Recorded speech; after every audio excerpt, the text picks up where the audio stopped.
हम यहाँ इसलिए आए हैं, ये कहने के लिए आए हैं कि हमको याद है आपकी नफ़रत जो आपके बीजेपी आरएसएस के तमाम नेताओं ने, लीडर्स ने बोली थी, हमको वो नफ़रत याद है। आपने जो डर फैलाया था वो हमको डर याद है। उन तमाम लोगों के साथ जिनको आपने फर्जी केसेस में, फैब्रिकेटेड केसेस के अंडर यूएपीए लगाकर अंदर डाला है, हम सबको याद है कि वो कौन लोग हैं। वो वही लोग हैं जिन्होंने समय समय पर सड़क पे आकर कॉन्स्टिट्यूशन को अपहोल्ड किया है। वो वही लोग हैं जिन्होंने प्रोटेस्ट किया है, एजुकेशन के लिए प्रोटेस्ट किया है, वायलेंस, सेक्सुअल वायलेंस के लिए प्रोटेस्ट किया है। अलग अलग समय पर इस देश में जब भी किसी भी तरीके से, किसी भी तबके पे, किसी भी मार्जिनलाइज तबके पे, चाहे वो आदिवासी हो, चाहे वो एजुकेशन में हो, चाहे वो किसान हो, चाहे वो महिलाएं हो, ਐਨਆਰਸੀ ਸੀਏਏ ਦੇ ਖਿਲਾਫ ਆਵਾਜ਼ ਬੁਲੰਦ ਕਰਦੇ ਹੋਏ ਜੋ ਲੋਕ ਜੇਲ੍ਹਾਂ ਵਿੱਚ ਡੱਕ ਦਿੱਤੇ ਗਏ ਸਨ, ਉਹਨਾਂ ਨੂੰ ਅੱਜ 1 ਸਾਲ ਹੋ ਗਿਆ ਹੈ। ਸੰਵਿਧਾਨ ਦੇ ਦਾਇਰੇ ਵਿੱਚ ਰਹਿ ਕੇ ਪ੍ਰਦਰਸ਼ਨ ਕੀਤੇ ਗਏ, ਉਹਨਾਂ ਨੂੰ ਰਿਹਾ ਕਰਨ ਲਈ ਅੱਜ ਸਟੂਡੈਂਟ ਯੂਨੀਅਨ ਵੱਲੋਂ ਜੰਤਰ ਮੰਤਰ ਵਿਖੇ ਰੋਸ ਪ੍ਰਦਰਸ਼ਨ ਕੀਤਾ ਗਿਆ।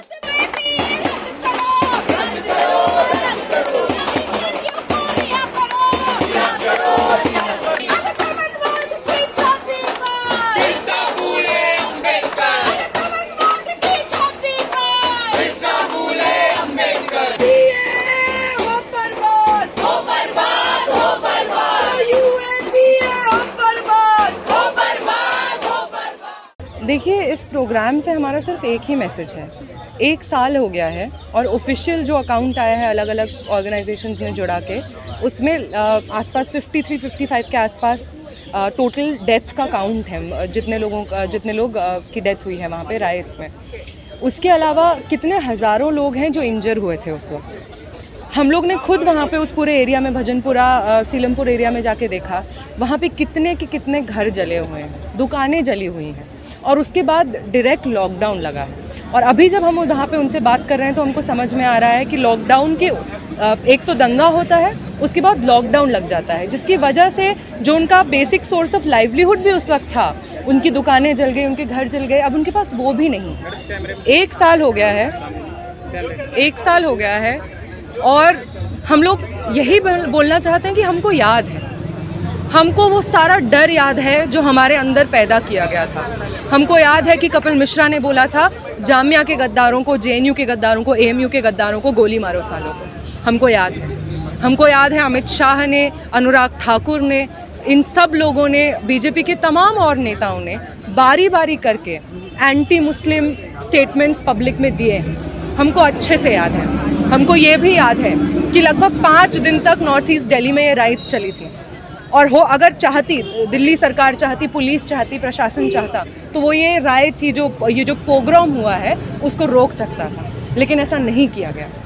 हम देख रहे हैं कि हर तरीके से ये जो गवर्नमेंट है कितना फंडामेंटलिज्म का पॉलिटिक्स कर रही है। हम देख रहे हैं कि मुस्लिम्स को टारगेट किया जा रहा है, उनको मार्जिनलाइज किया जा रहा है, उनको बोला जा रहा है कि देखिए इनको तो कपड़ों से पहचानिए, उनको कहा जा रहा है कि देखो इनको तो बोली से पहचानो, देखो इनको बातचीत से पहचानो।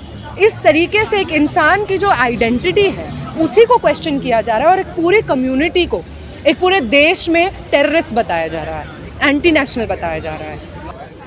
हर एक सेक्शन पे जब भी वायलेंस हुआ है किसी के ऊपर, इस तरीके का इनजस्टिस, इंस्टीट्यूशनल इनजस्टिस, और जो लिंचिंग की हत्याएं हो रही हैं, इस सब को हम लोग ये कहना चाहते हैं सरकार को कि हमको ये सब चीज़ें याद हैं। हम रिजेक्ट कर रहे हैं आपकी इस पॉलिटिक्स को।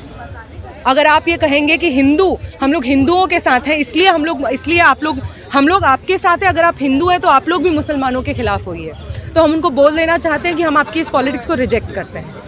अगर हम हिंदू हैं, हम मुस्लिम हैं, हम सिख हैं, हम कोई भी धर्म से आते हो, सबसे पहले हमारे लिए कॉन्स्टिट्यूशन है, और इस कॉन्स्टिट्यूशन को अपहोल्ड करने के लिए आपने हमारे जिन भी साथियों को जेल में डाला है उनको आपको तुरंत रिहा करना होगा। चाहे वो फार्मर प्रोटेस्ट के चक्कर में आपने डाला हो, चाहे आपने यूएपीए सीएए प्रोटेस्ट के समय पे लगाया हो। हमारे जितने साथी हैं वो कॉन्स्टिट्यूशनली पीसफुली प्रोटेस्ट कर रहे थे, उनको रिहा करना होगा। जितने भी फैमिलीज़ हैं उनको कॉम्पनसेशन देना होगा, उनको रिहेबिलिटेट करना होगा।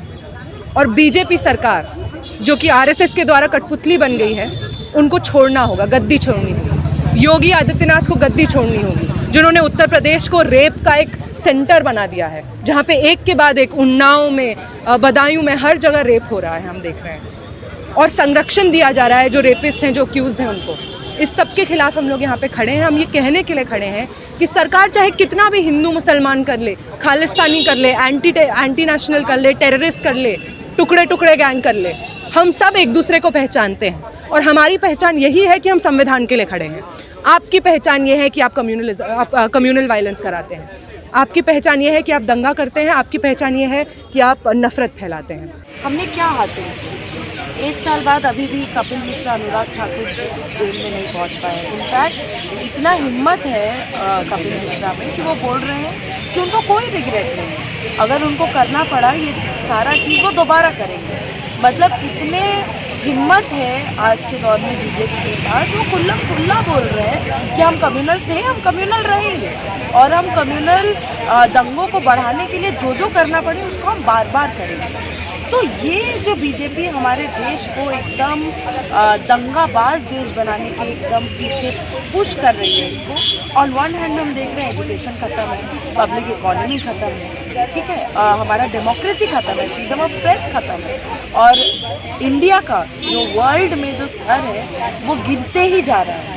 इनफैक्ट अगर आप फ्रीडम ऑफ प्रेस का इंडेक्स देखेंगे कि इंडेक्स में कितने नंबर पे है, तो हम 50 में से 46 नंबर पे पहुंच चुके हैं। तो ये हमारे देश का हालत है और इसके बीच में अभी भी बीजेपी इस चीज़ में इंटरेस्ट है कि कैसे मुस्लिमों के खिलाफ राजनीति की जाए, कैसे दलितों के खिलाफ राजनीति की जाए और कैसे इस देश को हिंदू राष्ट्र बना दिया जाए, मनुवादी ब्राह्मणवादी राष्ट्र बना दिया जाए, जहाँ औरतों के लिए भी कोई जगह नहीं होगी, जहाँ मुस्लिमों के लिए भी जगह नहीं होगी और वहाँ पे ऑफकोर्स दलितों के लिए भी जगह नहीं होगी। अगर हम जो CA/NRC का मूवमेंट हुआ जिसके रिटेलिएशन में ये कम्युनल दंगा हुआ, NRC का एहसान का लिस्ट उठा के हम लोग देखें अगर, तो उसमें ज़्यादातर लोग जो NRC के लिस्ट से बाहर है वो महिलाएं हैं और सबसे ज़्यादा अगर कोई बाहर है तो वो दलित आदिवासी महिलाएं हैं।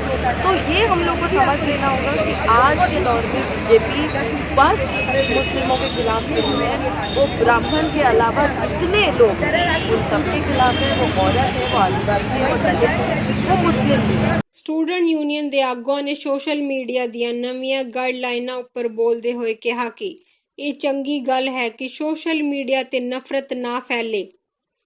ਜ਼ਰੂਰਤ ਇਸ ਗੱਲ ਦੀ ਹੈ ਕਿ ਸਭ ਨੂੰ ਬਰਾਬਰ ਸਮਝਿਆ ਜਾਵੇ।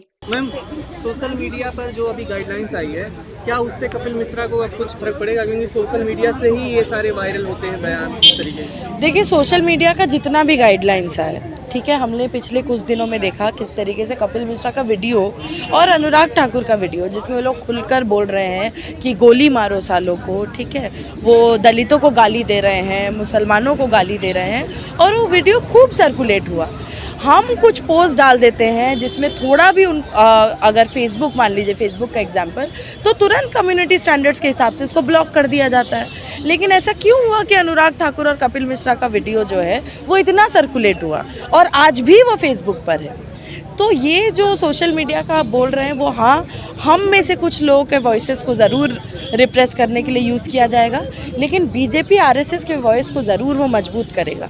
आज के दौर में सोशल मीडिया और मीडिया दोनों जो है एक पावरफुल टूल की तरह ये गवर्नमेंट यूज़ कर रही है। एक तरफ हमारा टूल किट है, ठीक है, जो हमारा प्रोटेस्ट है, जो हमारी आवाज़ है, जो हमारे पोस्ट कार्ड है, डफली है, कॉन्स्टिट्यूशन है, और दूसरी तरफ उन लोग का हेट किट है जिसमें दंगे हैं, जिसमें फेक न्यूज़ है, ठीक है, जिसमें आपका कम्युनल, दलित विरोधी, महिला विरोधी जितनी बातें हो सकती है वो सब। देखिए, सोशल मीडिया की जो गाइडलाइंस है, एक तो पहली बात हमने ये देखा है कि किस तरीके से ट्विटर बहुत सिलेक्टिव रहता है। अगर ट्विटर को कोई भी बीजेपी का नेता कोई भी हेट का स्पीच देता है या इसी तरीके से हेट का स्टेटमेंट देता है या कोई नफ़रत फैलाने वाला, दंगा भड़काने वाला स्टेटमेंट देता है, तो उनको कुछ नहीं कहा जाता। हम देखते हैं कि विमेंस कमीशन की जो खुद प्रेसिडेंट हैं वो इस तरीके से एंटी विमेन स्टेटमेंट देती हैं, उनको कुछ नहीं कहा जाता है। तमाम लोग जो इस वक्त गवर्नमेंट के साथ खड़े हैं, जो RSS की भाषा बोलते हैं, जो मनु की भाषा बोलते हैं, उन लोगों पे कोई रोक नहीं लगाई जाती है। ये अच्छी बात है कि जो गाइडलाइंस आई हैं वो इसको इनकरेज कर रही हैं कि एक ऐसा प्लेटफॉर्म हो जहाँ पे इस तरीके से दंगा ना भड़काया जाए, हेट्रेड ना फैलाया जाए। लेकिन हम तो तब भी यहाँ पे थे जब कपिल मिश्रा या जो रेखा जो प्रेसिडेंट हैं विमेंस कमीशन की, वो ये सब बात कर रही थी। हम अब भी यहाँ पे हैं और अच्छी बात है गाइडलाइंस आई हैं। और ये गाइडलाइंस को अपहोल्ड करने के लिए भी हमको पूरा यकीन है कि हमको यहाँ पे आना पड़ेगा सड़क पे, क्योंकि जिस तरीके से ट्रैक रिकॉर्ड रहा है, हमेशा अंबानी के बारे में आप बात करेंगे, जो महिला का रेप हुआ है उसके बारे में आप बात नहीं करेंगे, आप हमेशा गवर्नमेंट कितना बेटी बचाओ बेटी पढ़ाओ का नारा देंगे, लेकिन उसके साथ में जो सिस्टमेटिक वायलेंस हो रहा है, कास्ट वायलेंस हो रहा है दलित महिलाओं पे, उसके ऊपर आप बात नहीं करेंगे। आप बोलेंगे कि हम तो सबके साथ हैं, बंगाल का जब इलेक्शन आएगा तो आप दाढ़ी बढ़ा लेंगे, आप बंगाली बन जाएंगे, जब मुस्लिमों की बात आएगी तो आप अपने आप को दरकिनार कर देंगे, उस पर कुछ नहीं बोलेंगे। आपके नेता ओपनली बोलते हैं कि हम लोग मुस्लिम्स के खिलाफ हैं। इस सब के खिलाफ आपने कभी कोई एक्शन नहीं लिया है। सोशल मीडिया पे भी इस तरीके से आपका बायस रहा है, तो हम उसके खिलाफ भी आते रहे हैं और आते ही रहेंगे। हमें तो इस तरीके से ही उम्मीद है बस। ਭਾਰਤ ਸੰਦੇਸ਼ ਲਈ ਦਿੱਲੀ ਤੋਂ ਰਵਿੰਦਰ ਸਿੰਘ ਦੀ ਰਿਪੋर्ट।